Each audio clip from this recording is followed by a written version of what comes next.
තාත්තේ ඉංග්‍රීසි පන්තියේ පීස් ගෙවන්න තියෙනවා. හෙට එනකොට අනිවාර්යෙන් සල්ලි අරන් එන්න කිව්වා. කීයක් ගෙවන්න ඕනේ? only 500 rupees. ඒ බං උඹ මට මුලදී කිව්වේ 5000යි නේ. දැන් ගාන අඩු කරලායි. නෑ 5000යි මම 5000යි කියලා තමයි ඉංග්‍රීසියෙන් කිව්වේ. 500? ඔව්. 5000යි නේ. ඔව්. උඹ දැන් මාස කීයක් ඉංග්‍රීසි පන්ති ගියේ? දැන් මාස 6ක් වෙනවනේ තාත්තේ. එහෙනම් ෆිසික්ස් වලට ඉංග්‍රීසි අකුරු ටික කියපන් බලන්න. PECEX physics. ෂා උඹට මරු නොලෙජ් එකක් තියෙනවා දැන් ඉංග්‍රීසි ගැන නේ? එහෙම නැතුව බෑනේ තාත්තේ. ඉස්තරාට හැමදේටම අනිවාර්යෙන් ඉංග්‍රීසි ඕන වෙනවා. ඒකින්ද මම උඹනාම ඉගෙන ගත්තා. එහෙනම් ඔබ කියපන් බලන්න නොලෙජ් කියනකොට එන අකුරු ටික.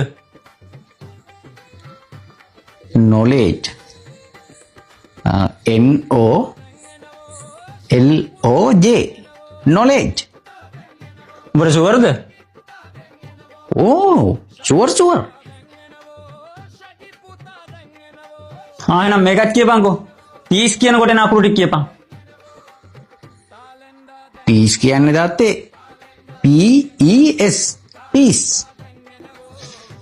ෂුවර් නේ උඹට? ඕ ෂුවර් 100% ෂුවර්.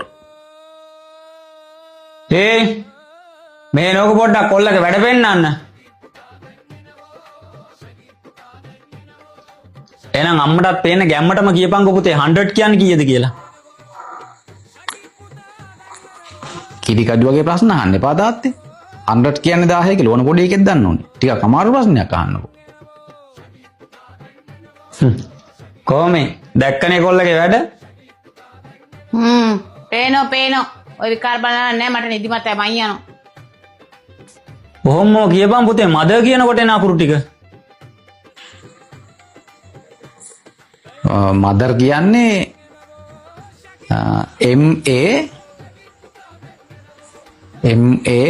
MADARR මදර්.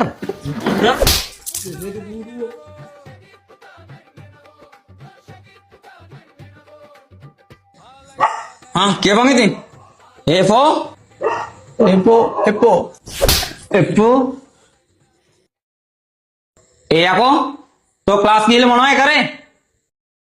යකෝ දුක් මහන්සි වෙලා හම්බ කරලා තොපිට වියදම් කරන්නෙත් උඹලත් අපු වගේ දුක් විඳිනවා බලන් ඉන්න බැරි හින්දා. ඒකවත් හරියට කරපන්. ඉගෙන ගත්තොත් වටිනේ අපිට නෙවෙයි තොපිට.